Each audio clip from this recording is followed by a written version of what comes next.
My name is Roneka, for those of you who do not know.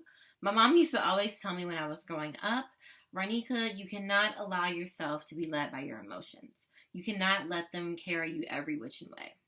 She would always tell me this normally after a situation that 9 times out of 10 involved other people, and she could see that my emotions were worn on my sleeve and that I was following after my emotions. So if I was sad, I would act sad. If I was angry, I would act out of anger. She always told me that I went from 0 to 60 and that there was no in between. My emotions were literally ruling my life. They were ruling my actions. And whatever I felt, I would display. I would never really think for myself with a clear head, and I would always act out by emotions. I would hurt people with the words I would say when I was mad, and I would overlook red flags just because I was happy. I would go with the flow of whatever emotion was present at that point. I would feel sad sometimes, and I wouldn't even know why I was sad. I would let that sadness determine how I felt at that particular time of the day. Even as far as learning something new. If someone told me something that they heard on the internet, it sounded good, 9 times out of 10 I would believe it, and I wouldn't even try to find out if it was good or not. If it sounded good, it must mean it was true. I also think it's so ironic that lately I've been working on my emotions because I saw this book, and it's called Living Beyond Your Feelings. So it's literally the greatest book. I turned to the first page and I was convicted and I was like, oh, I need this. So I asked my friend, I was like, Nisha, do you mind if I borrow this from you? Because your girl needs it.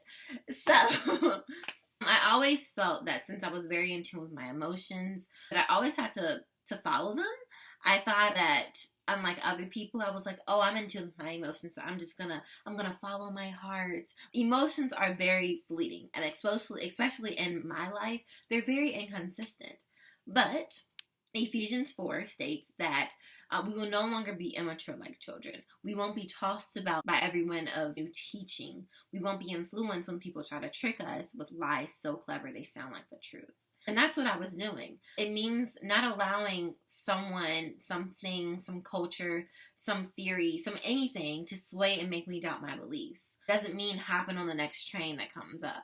I shouldn't change my beliefs or how I feel every time the wind blows and every time the breeze feels good. I would let my emotions toss me about like a leaf in the wind. One day, I'll be blown to the left, sad and depressed, and then the other day I'll be blown to the right.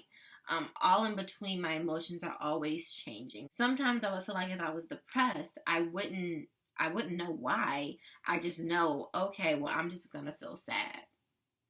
Really, Roneka? Really? In hindsight, it's like, okay, girl, get your life together. But that's what I would do. And eventually I had to tell myself, no, I'm actually not feeling like this way. I'm not feeling sad right now. So I'm not going to believe that I should feel sad if I have nothing to be sad about. Or no, there's no need for me to feel bitter because I've already, gotten over this and I've given this up to God. So why am I feeling bitter? And that happened years ago. I also tended to lie to myself. And I'm pretty sure that a lot of us do. Instead of being real with my emotions, I always lied about how I felt. If my mom had asked me, hey, why are you so quiet? Are you okay? I'd be like, no, I'm fine. I just don't feel like talking. I probably had an attitude or something was just bothering me that day and I wasn't being honest about it. But there's no reason to lie and to believe that lie because I'm never fixing that problem. I'm never giving my emotions a check. I was feeding into how I felt. But when I got down to the root of the problem, there was a reason why I felt that way. So I encourage you all to, for one, read this book. I'll show you again. Read this book by Joyce Meyer.